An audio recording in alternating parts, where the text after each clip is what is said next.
तो अगेन हिंदी में नमस्ते, अंग्रेजी में गुड मॉर्निंग।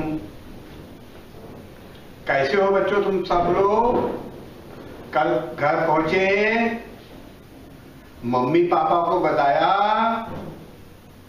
कि कैसे पौधे होते हैं, कैसे पौधे अलैंगिक विधि से प्रजनन करके अपनी नई संतान उत्पन्न करते हैं। ठीक है, बताया था ना। बर्थडे वाली बात बताई, केक खाने वाली बात, जिसमें हमने खमीरा बताया था मुकुलन विधि से। ठीक है, आज हम इसी बात को दूसरे प्रकार की प्रजनन की विधि से बताते हैं। हमने कल बेटे बताया था प्रजनन पौधों में दो प्रकार का होता है, अलैंगिक प्रजनन और लैंगिक प्रजनन। कल हमने बात की थी अलैंगिक प्रजनन की, आज हम बात करेंगे लैंगिक प्रजनन की।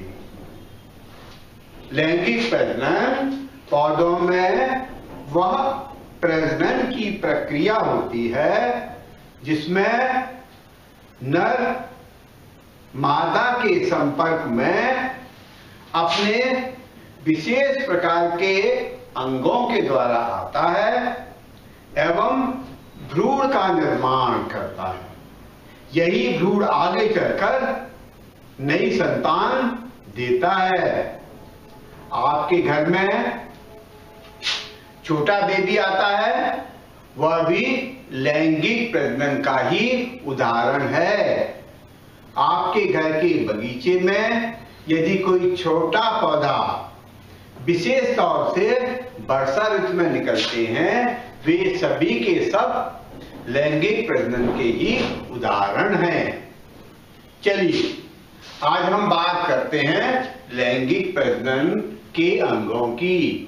पौधों में लैंगिक प्रजनन अंग जीव जंतुओं के लैंगिक प्रजनन अंगों से बिल्कुल भिन्न होते हैं।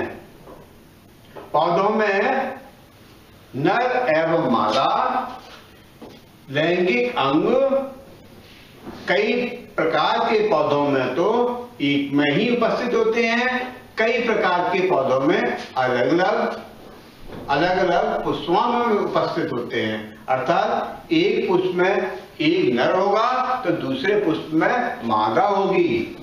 उदाहरण के लिए आपने कद्दू खाया, कब खाया? कद्दू खाया ना?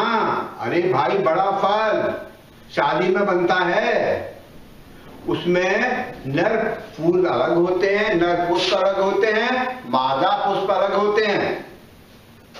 गुलाब का पौधा, गुलाब के पौधों में एक ही पुष्प के अंदर, एक ही फूल के अंदर नर एवं मादा दोनों ही आगे उपस्थित होते हैं। तो ऐसे विभिन्न प्रकार के जो है पुष्प उपस्थित होते हैं, जिनमें कईयों में दोनों लैंगिक अंग पुष्प के अंदर रहते हैं, कईयों में अलग अलग होते हैं। जिनमें अलग अलग होते हैं उनमें जब भी ये निषेचन की क्रिया होती है थोड़ी दिक्कत होती है, जिनमें उपस्थित होते हैं उनमें दिक्कत कम होती है।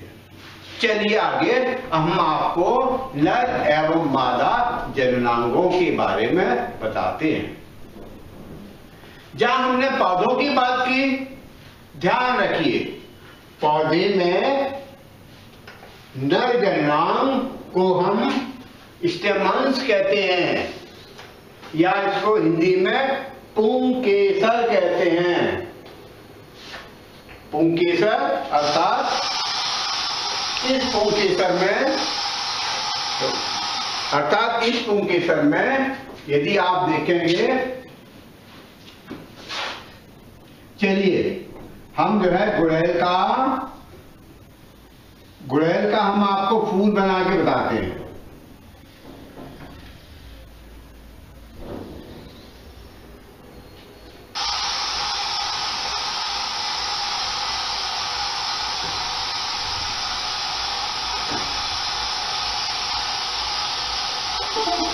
ये गुड़ैल फूल है, आप इसमें ऊपर की ओर आप छोटे छोटे से बिंदी जैसी बहुत सी रचनाएं दिख रहे हैं। इन्हें ही हम नर जननांग कहते हैं, या अंग्रेजी में इन्हें हम स्टेमन्स कहते हैं। इन स्टेमन्स को हमने क्या किया, इसके एक स्टेमन को तोड़ लिया। सबको नहीं तोड़ना बेटा, सबको तोड़ोगे तो निषेचन की क्रिया नहीं होगी, आगे चल के नया पौधा नहीं बनेगा। अपन ने एक या दो ही स्टेमन्स या नर जननांग तोड़े। उसमें अपन देखेंगे कि डोरे जैसी संरचना अपने को दिखाई दी, जिसे अपन तंतु बोलते हैं। इसके ऊपर यहां पे इसके ऊपर की ओर एक मुकुट जैसी संरचना पड़ी जाती है, जिसे हम परागकोश कहते हैं।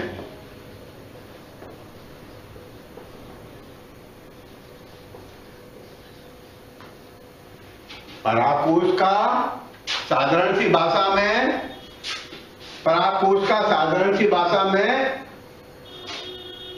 चलिए इसे हम आप एक चित्र के द्वारा समझाते हैं। ये देखो, ये एक तंतु जैसी संरचना आई, जिससे अपन फिलामेंट बोलते हैं, ठीक है। इस फिलामेंट के ऊपर एक मुकुट लगा हुआ है, इसमें मुकुट गोल है भाई। इसके अंदर आटे जैसी बहुत सी संरचनाएं पड़ी हुई हैं।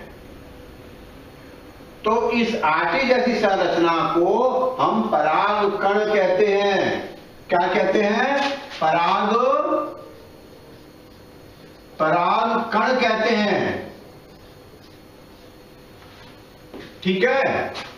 और ये परागकण एक कोश के अंदर या एक डिब्बे के अंदर रहते हैं, जिसे हम मुकुट कहते हैं, उनको हम परागकोश कहते हैं। आपने घर में देखा है, घर का परागकोश कौन है? घर का परागकोश मम्मी है। कैसे है मम्मी? मम्मी ही अपने पास पूरा का पूरा पैसा या धन इकट्ठा करके रखती हैं कि नहीं रखती हैं? इसलिए मम्मी को अपन क्या कहते हैं? धन कोश कहते हैं। क्या कहते हो तुम घर जाके? मम्मी हमें कॉपी लाना है, हमको 10 रुपीज दे दीजिए। तो घर का धन कोश कौन हुआ? मम्मी हुई कि नहीं हुई? ऐसे ही क्योंकि धन वाली बात है, इसलिए मम्मी को अपन ने धन कोश कह दिया है। यहाँ पे पराग वाली बात है, तो पराग का भी एक कोश है, जिसको हम पराग कोश कहते हैं। इसमें बहुत सारे रवे जैसे या आटे जैसी संरचना पड़ी होती है। उस संरचना को हम परागकण कहते हैं। क्या कहते हैं? परागकण। परागकण ऐसा ही होता है जैसे कि घर में मम्मी बिंदी लगाती हैं, बिल्कुल वैसे ही परागकण होते हैं। इस परागकण के अंदर नाभिक उपस्थित होता है, जिसके अंदर लड़के गुण उपस्थित होते हैं। और ये परागकण जब परिपक्व हो जाते हैं तो ये मादा के वर्तिकाग्र के ऊपर गिर जाते हैं।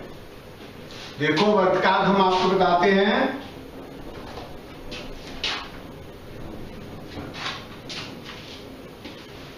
वर्तिकाग्र बताते हैं आपको।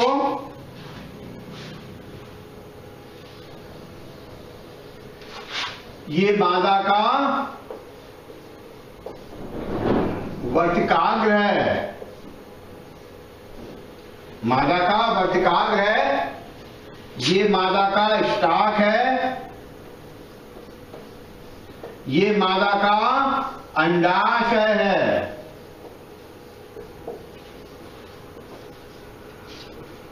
परागकण इस वर्तिकाग्र के ऊपर आकर गिर जाते हैं और आराम फरमाते हैं। अब इसके अलावा दूसरा जननांग जो पौधों में होता है, वो होता है मादा जननांग, जिसे हम जयांग कहते हैं। और अंग्रेजी में स्टिल कहते हैं या गाइनोसियम कहते हैं। यदि हम मादा जननांग को देखेंगे तो मादा जननांग में सबसे नीचे एक अंडे के आकार की स्ट्रक्चर होती है जिसे हम अंडाशय कहते हैं। इस अंडाशय में एक बीच में गोल सा रचना पड़ी होती है जिसको हम अंडा बोलते हैं या एग बोलते हैं। ये मुर्गी वाला अंडा होता है, ठीक वैसे ही आकार में यह इस अंडाशय के अंदर अंडा पड़ा रहता है। इसके ऊपर एक छोटा सा स्टार लगा होता है, उसके ऊपर एक बहुत बड़ी डिस्क के आकार की संरचना होती है जिसे हम वर्तिकाग्र कहते हैं। इस वर्तिकाग्र के ऊपर ही आके परागकण विश्राम करते हैं। इस मादा जननांग में जो मुख्य बात है वो है अंडाशय। अंडाशय के अंदर दो नाभिक उपस्थित होते हैं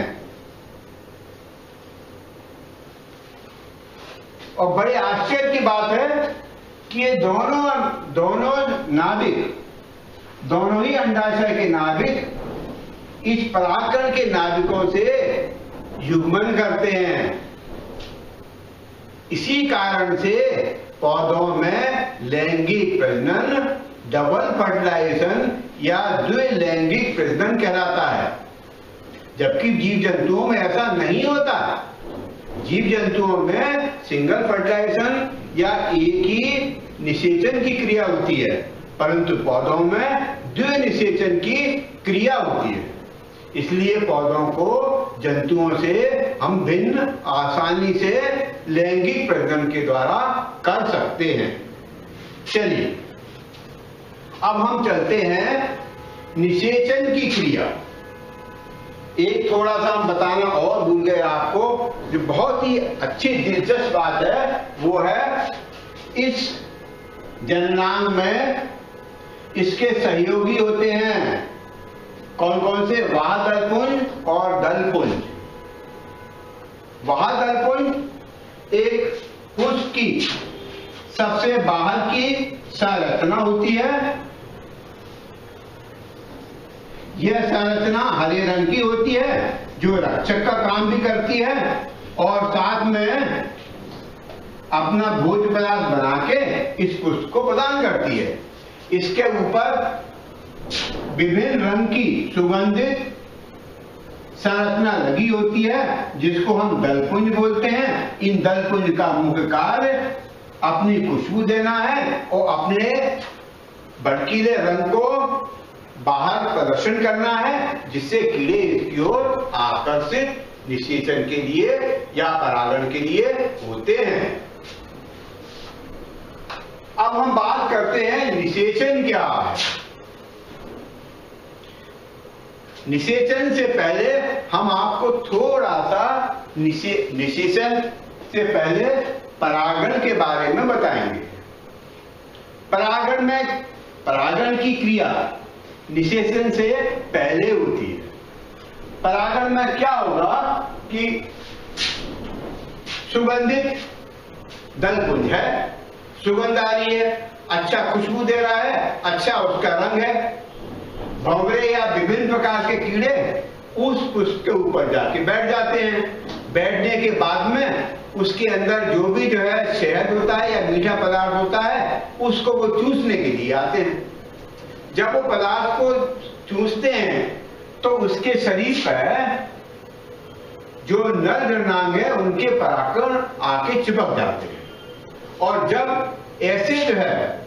ऐसे कीड़े दूसरे पुष्प पे जाके फिर पहुंचते हैं, फिर जब पहुंच के फिर वहां से जब रस चूसते हैं तो ये परागकण उनके मादा जननांग के जो वर्तिकाग्र है उसके ऊपर गिर जाते हैं। अर्थात परागण वह प्रक्रिया है जिसमें नर जननांग के परागकण एक पुष्प पे चलकर दूसरे पुष्प के मादा जननांग के वर्तकाग्र पर गिरते हैं और निषेचन के लिए तत्पर करते हैं या तैयार करते हैं। इस पूरी की पूरी प्रक्रिया को हम साधारण भाषा में परागण कहते हैं। लेकिन बच्चों ध्यान रखना, परागण में माध्यम की आवश्यकता पड़ती है।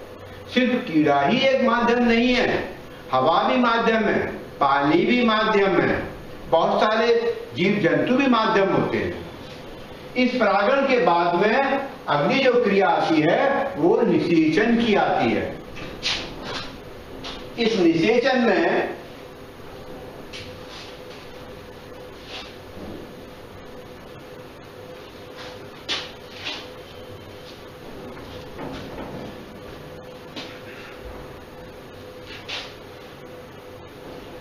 हमने बेटा बताया था इसकी एक वर्तकाग्र है, यहां वर्तकाग्र है, यहां पराकण आके गिरा।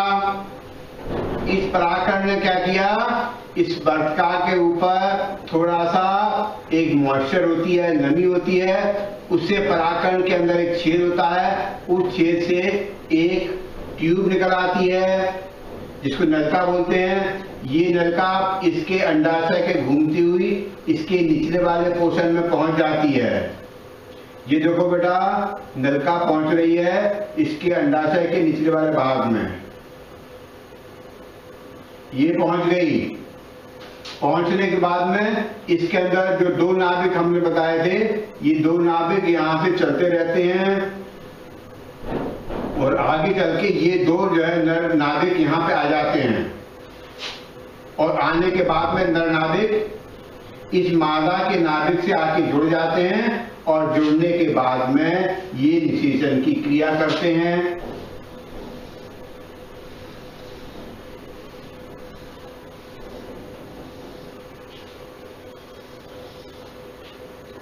ये आप देखोगे, ये मादा का संकेत है, ये नर का संकेत है, ये फिर मादा का संकेत है, ये फिर नर का संकेत है। ये आपस में दोनों इनके नाभिक आपस में मिल जाते हैं, इनमें युग्मन की क्रिया होती है। युग्मन की क्रिया होने के बाद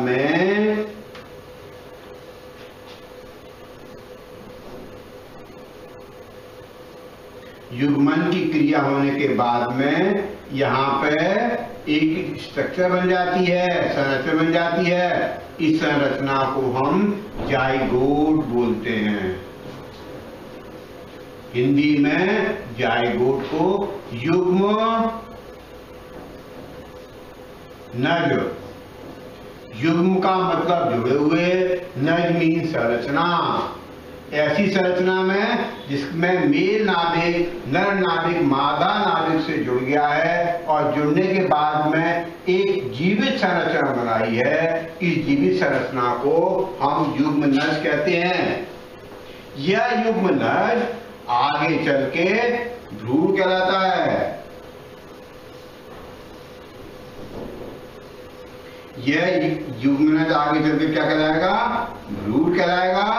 भ्रूण आगे चल के जो है रूट बनाएगा, स्टेम बनाएगा और आगे चल के नया पौधा सीड के द्वारा बनाता है। पहले बीज बनेगा, बीज आगे चल के नए पौधे को अंकुरण के बाद में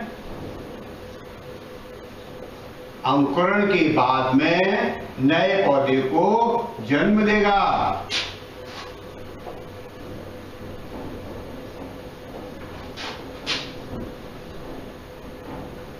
नया जन्मा पौधा, यह पौधा जब भी